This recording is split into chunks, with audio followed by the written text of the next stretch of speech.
2026ကမ္ဘာဖလားရဲ့အကြီးမားဆုံးအံ့ဩစရာတစ်ခုကအစောကြီးထွက်ပေါ်လာခဲ့ပါတယ်။ဂျာမနီဟာ32သင်းအဆင့်မှာပါရာဂွေးနဲ့ရင်ဆိုင်ရမယ်လို့အတည်ပြုလိုက်ချိန်မှာဥရောပသားတွေအတွက်တော့လွယ်ကူတဲ့ပွဲတစ်ပွဲဖြစ်မယ်လို့အားလုံးကထင်ခဲ့ကြပါတယ်။အထူးသဖြင့်ပါရာဂွေးဟာသူတို့ရဲ့အဖွင့်ပွဲစဉ်မှာ USA ကို4-1နဲ့အရှက်တကွဲရှုံးနိမ့်ထားလို့ပါပဲ။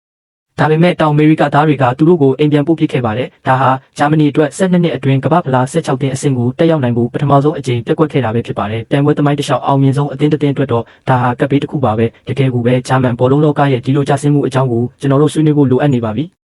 ဂျာမနီဟာကမ္ဘာဖလားမှာဘရင်တစ်ပါးလိုပါပဲသူတို့ဟာကမ္ဘာဖလားကို၄ချိန်တိုင်စုခုထားပါတယ်ဘရာဇီးတသင်းတွေကသာသူတို့ထက်ပိုဆွဲထားတာပါဘရာဇီးကလွယ်ရင်တခြားဘယ်နိုင်ငံထက်မဆိုကမ္ဘာဖလားခြေစစ်ပွဲကိုသူတို့ကပိုအောင်မြင်စွာကြော်ဖြတ်နိုင်ခဲ့ပါတယ်ပြီးတော့ဒီပြိုင်ပွဲကို10စုနှစ်ပေါင်းများစွာလွှမ်းမိုးထားခဲ့တာပါကမ္ဘာဖလားပြိုင်ပွဲအသီးသီးမှာအဆင့်3အတွင်း12ချိန်တိုင်ဝင်ရောက်နိုင်ခဲ့ပြီးတခြားနိုင်ငံတွေထက်3ချိန်ပိုများနေပါတယ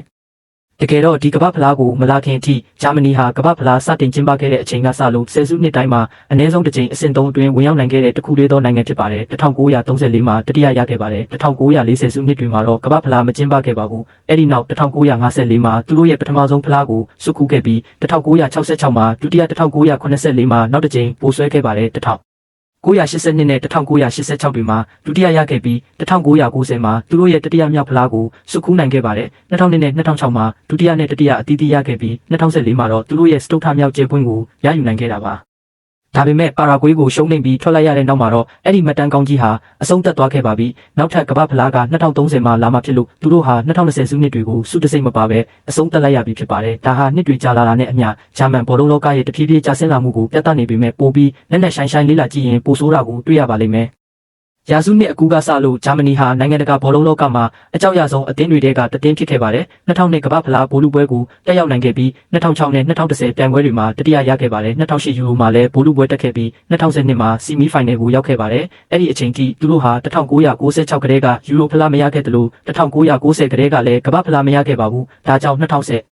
ကမ္ဘာဖလားကိုတွားတဲ့အချိန်မှာသူတို့ဟာအဓိကဆုဖလားနဲ့ဝေးကွာနေတာ16နှစ်ရှိနေပြီဖြစ်ပြီးကမ္ဘာဖလားနဲ့ဝေးကွာနေတာ24နှစ်ရှိနေခဲ့ပါပြီ။ PR တွေကအများများနေခဲ့ပေမဲ့သူတို့ဟာအကောင်းဆုံးစွမ်းဆောင်ပြနိုင်ခဲ့ပါတယ်။အဲ့ဒီအချိန်တုန်းကတောင်အမေရိကမြေပေါ်မှာတခြားတိုက်ကဘယ်နိုင်ငံမှကမ္ဘာဖလားမရခဲ့ဘူးပါဘူး။ဒါပေမဲ့ဂျာမနီကအရန်ကိုကြောက်စရာကောင်းနေလို့ဘရာဇီးမှာသူတို့ကိုရှော့တွက်လို့မရခဲ့ပါဘူး။တကယ်တော့သူတို့ဟာအိမ်ရှင်ကို9-1နဲ့အရှက်ရစီခဲ့ပြီးဘောလုံးပွဲမှာလီယိုနဲ့မက်ဆီရဲ့အိမ်မက်တွေကိုဖျက်ဆီးပစ်ခဲ့ပါတယ်။ဒါဟာဖြစ်လာမဲ့အရာတစ်ခုပါပဲ။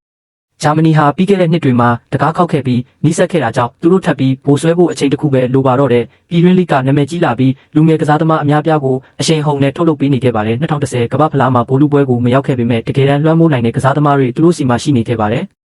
အဲ့ဒီပြိုင်ပွဲမှာလူငယ်လေးသောမတ်စ်မူလာကရွှေဖနက်ဆုနဲ့အကောင်းဆုံးလူငယ်ကစားသမားဆုကိုစုခုပြီးကဘာကိုသူ့ကိုယ်သူမိတ်ဆက်ခဲ့ပါတယ်။အဲ့ဒီနောက်မှာသူဟာဖီလစ်လန်မန်နူရဲ့နူအာရိုနဲ့အတူ FIFA ရဲ့ပြိုင်ပွဲအကောင်းဆုံးကစားသမားစာရင်းမှာပါဝင်ခဲ့ပါတယ်။သူတို့အကောင်းဆုံးပြင်ဆင်နေကြတယ်ဆိုတာထင်ရှားပြီး2014မှာတော့တကယ်ကိုရောက်ရှိလာခဲ့ပါတယ်။အဲ့ဒီခိုက်တက်အတွက်10စုနှစ်တခုကျော်ကြာပြင်ဆင်ခဲ့ကြပြီးအချိန်တန်တဲ့အခါမှာတော့အချိန်တိုင်းရဲ့အကောင်းဆုံးကစားသမားကတောင်သူတို့စီကနေလူယူသွားခွင့်မပေးခဲ့ပါဘူး။ဒါပေမဲ့အဲ့ဒီမှာနေပြဿနာကဆရာပါပဲ24နှစ်ကြာဝေးကွာနေတဲ့ဖလားကိုအမိအရစုပ်ကင်နိုင်ပြီးတဲ့နောက်သူတို့ဟာပြည့်စုံသွားပြီလို့ခန်းစားလိုက်ရပြီးအောင်မြင်မှုတွေအပေါ်မှာအနည်းငယ်အနားယူလိုက်ကြပါတယ်ဒီပြိုင်ပွဲမှာဒါကတိတ်ပြီးထူးဆန်းတဲ့အကြောင်းအရာတော့မဟုတ်ပါဘူးကမ္ဘာဖလားချန်ပီယံကျင်းစာဆိုတာဖြစ်လာရတဲ့အကြောင်းရင်းတစ်ခုရှိပါတယ်အသင်းအများစုကဖလားရပြီးနောက်ပြိုင်ပွဲဝင်တဲ့အခါအရန်ကိုပေါ်ဆသွားကြလို့အံ့အားသင့်စရာတွေဖြစ်လာတတ်ပါတယ်။ဒါကြောင့်2018ကမ္ဘာဖလားမှာဂျာမနီအုပ်စုကနေမတက်နိုင်တော့လူအများစုကတိတ်မအံ့ဩခဲ့ကြပါဘူး။ဒီချိန်စာဟာ4နှစ်အလိုကစပိန်နဲ့အဲ့ဒီမတိုင်ခင်10နှစ်ကပြင်သစ်ကိုဖျက်ဆီးခဲ့ပြီးပါပြီ။ဒါကြောင့်အဲ့ဒီအချိန်ကအံ့ဩစရာဖြစ်ခဲ့ပေမဲ့ရှင်းပြဖို့တော့လွယ်ကူခဲ့ပါတယ်။တကယ်ပြဿနာက2022ကမ္ဘာဖလားမှာအုပ်စုပွဲ3ပွဲမှာတပွဲတာနိုင်ပြီးအုပ်စုအဆင့်ကနေထပ်မံထွက်ခွာခဲ့ရချိန်မှာပေါ်လာတာပါဒါကနိုင်ငံအသင်းမှာရှိနေတဲ့ပြဿနာတွေကိုပြန်လည်သုံးသပ်ဖို့ဖိအားပေးလိုက်တာပါပဲကစားသမားတွေအသက်အရွယ်ကြီးရင်လာပါတယ်2014တန်ပွဲမှာပိုဆွဲခဲ့တဲ့ဂျိုအာချင်လောက်ထွက်ခွာသွားပြီးသူ့နေရာမှာအစားထိုးတဲ့ဟန်စီဖလစ်ကလည်းနိုင်ငံတကာဘောလုံးလောကနဲ့တိတ်ပြီးမကိုက်ညီတယ်လို့ဖြစ်နေပါတယ်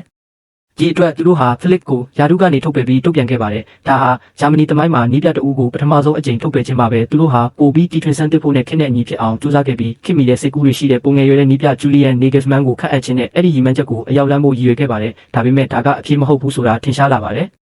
နီဂက်စ်မန်ဟာသူ့ရဲ့တသနာတွေကနိုင်ငံတကာဘောလုံးလောကနဲ့အမဝင်တဲ့နောက်ထပ်စိတ်ကူးရင်သမားတယောက်ဖြစ်နေပုံမှာပဲသူတို့ဟာကိုပိုင်မြေမှာကျင်းပတဲ့2024ယူရိုကွာတာဖိုင်နယ်မှာပြိုင်ပွဲကနေထွက်လိုက်ရပြီးဒါကကြီးမားတဲ့အပြောင်းအလဲတွေကိုဖြစ်ပေါ်စေခဲ့ပါတယ်။အဲ့ဒီပြိုင်ပွဲအပြီးမှာမန်နူရဲ့နူအာသောမတ်မူလာနဲ့ AK ဂွန်ဒိုကန်တို့ဟာနိုင်ငံတကာဘောလုံးလောကကနေအနားယူကြောင်းကြေညာခဲ့ကြပြီးတိုနီကီယူစ်ကတော့ professional ဘောလုံးလောကတစ်ခုလုံးကိုနှုတ်ဆက်သွားခဲ့ပါတယ်။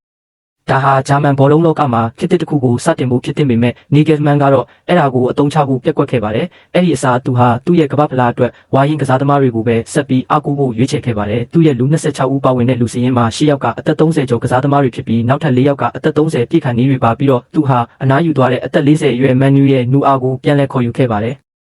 သူဟာဒီလိုတွေလုပ်နေချိန်မှာကရင်အတီယမီနိုဝါအတူဘိုလူကီဗင်ရှာဒေးစာအိတ်ဘင်ရာမာနဲ့တွန်ဘီရှော့လိုလူငယ်ကစားသမားတွေကိုချန်လက်ခဲ့ပါတယ်ကမ္ဘာဖလားမစခင်ကတည်းကပရိသတ်တချို့ကဒါကိုဝမ်းနည်းပူဆွေးခဲ့ကြပါတယ်2024မှာကရဝင်ကစားသမားတွေထွက်ခွာသွားပြီးနောက်ဂျာမန်တွေဟာအထူးသဖြင့်အသက်40အောက်နီးပြတအုပ်နဲ့ဘောလုံးခစ်တစ်ကိုမျှော်လင့်ခဲ့ကြတာပါဒါပေမဲ့2026ကမ္ဘာဖလားကတော့တက်ကြီးရွယ်အိုတွေကိုပဲပြန်လည်အားထားနေရတယ်လို့ခန်းစားခဲ့ရပါတယ်ဒါပေမဲ့အဲ့ဒါအပြင်ဂျာမနီဟာသူ့ရဲ့ကိုယ်ပိုင်ဟန်ကိုဆုံးရှုံးသွားတယ်လို့ပါပဲပြီးခဲ့တဲ့နှစ်တွေတခြားအကြီးမားဆုံးစင်မြင့်တွေမှာဂျာမနီရဲ့အလွန်မင်းတိုက်စစ်ဆင်ပြီးတိုက်ရိုက်ကစားတဲ့ဘောလုံးကစားဟန်ကိုကျွန်တော်တို့မြင်တွေ့နေကြပါဒါပေမဲ့ပြီးခဲ့တဲ့10နှစ်အတွင်းမှာတော့အဲ့ဒါကိုမတွေ့ရတော့ပါဘူးသူတို့ကကြောက်စရာမကောင်းတော့ပါဘူးဒါဟာလွတ်လပ်မှုထက်တိဆောက်ပုံကိုပိုပြီးဦးစားပေးတဲ့စိတ်ကူးရင်နီးပြတွေကိုငှားရမ်းခဲ့လို့ဖြစ်နိုင်ပါတယ်ဒါမှမဟုတ်ရင်လည်းဂျာမနီဟာအရင်တုန်းကလောက်ထိပ်တန်းကျယ်ပွင့်တွေကိုမမွေးထုတ်နိုင်တော့တာလည်းဖြစ်နိုင်ပါတယ်ဆိုလိုတာက2014ကမ္ဘာဖလားလူစင်းရင်ကိုကြည့်လိုက်ပါသူတို့စီမှာမူလာကလိုဆေအိုဇေးခရူးစပိုဒိုစကီကော်စီဒရက်စလာနဲ့ရှူလီလိုရှိခဲ့ပါတယ်သူတို့ဟာအထွတ်ထိပ်ရောက်နေတဲ့ကစားသမားတွေဖြစ်ပြီးမျက်တောင်တစ်ခတ်အတွင်းမှာတင်တင့်ကိုလုံးဝဒုက္ခပေးနိုင်သူတွေပါစိတ်ဝင်စားစရာတစ်ချက်ကအဲ့ဒီလူအများစုဟာလူငယ်တွေဖြစ်ပြီးအကောင်းဆုံးအချိန်ကိုရောက်နေကြတာပါပဲအဲ့ဒီဂျာမနီလူစီရင်မှာအသက်30ကျော်ကစားသမား3ယောက်ပဲပါဝင်ခဲ့ပြီးသူတို့ကတော့အရန်ဂိုးသမားဝိုင်တန်ဖဲလာနိုင်ငံရဲ့စံချိန်တင်ဂိုးသွင်းရှင်ကလိုဆေးနဲ့အသင်းကောင်းဆောင်လန်တို့ပဲဖြစ်ပါတယ်အသင်းဟာအများအားဖြင့်ငယ်ရွယ်ပြီးလန်းဆန်းတက်ကြွနေကအဲ့ဒီပြိုင်ပွဲနောက်ပိုင်းမှာဒါဟာပျောက်ဆုံးနေတဲ့အရာတစ်ခုဖြစ်လာခဲ့ပါတယ်ကျွန်တော်တို့ပြောခဲ့သလိုပဲဂျာမနီဟာဒီပြိုင်ပွဲကိုအသက်30ကျော်10ယောက်နဲ့အသက်40အရွယ်တယောက်ခေါ်လာခဲ့ပါတယ်သူတို့ဟာဝါရင်ကစားသမားတွေစီကနေရုံထွက်ဖို့ညှင်းဆန်နေတယ်လို့ခန်းစားရပါတယ်နိုင်ရှင်ကြည့်ဖို့အတွက်ပြင်သစ်ကိုကြည့်လိုက်ပါသူတို့2018ကမ္ဘာဖလားကိုရပြီးနောက်သူတို့ရဲ့တရဖူကိုကာကွယ်ဖို့2022ကမ္ဘာဖလားကိုပို့ပြီးလန်းဆန်းတဲ့လူစင်းရင်းနဲ့ဝင်ရောက်ခဲ့ပါတယ်အထူးသဖြင့်ကွင်းလယ်မှာကြီးမားတဲ့အပြောင်းအလဲကိုတွေ့ခဲ့ရပါတယ်ကွန်တေပေါ့ဘာနဲ့မာရီဒီတို့လိုဝါရင်တွေနေရာမှာကာမာဗင်ဂါချူအာမန်နီနဲ့ရာဘီယောတို့ကအစားထိုးဝင်ရောက်လာခဲ့ပါတယ်ဒါကပြင်သစ်ကိုအောင်မြင်မှုစာလောင်နေပြီးစိတ်အားထက်သန်မှုပိုရှိတဲ့လူငယ်ကစားသမားစုနဲ့အတူကဘာဖလားဘိုလူပွဲကိုနောက်တစ်ချိန်တက်လှမ်းနိုင်စေခဲ့ပါတယ်ပြင်သစ်လူစည်းရင်မှာအသက်30ကျော်ကစားသမား4ယောက်သာပါဝင်ပြီးအဲ့ဒီထဲက2ယောက်ကဂိုးသမားတွေဖြစ်တယ်ဆိုတာကိုသိရင်တင်စိတ်ဝင်စားသွားနိုင်ပါတယ်အခြေခံအားဖြင့်ကျွန်တော်တို့ထင်တာကတော့ဂျာမနီဟာအမျိုးသားအသင်းကိုလန်းဆန်းတက်ကြွနေအောင်ထိန်းသိမ်းဖို့အကြီးအကျယ်ပြက်ကွက်ခဲ့ပြီးဒါကသူတို့ရဲ့မကြသေးမီကကြာရှုံးမှုတွေကိုဖြစ်ပေါ်စေခဲ့တာပါ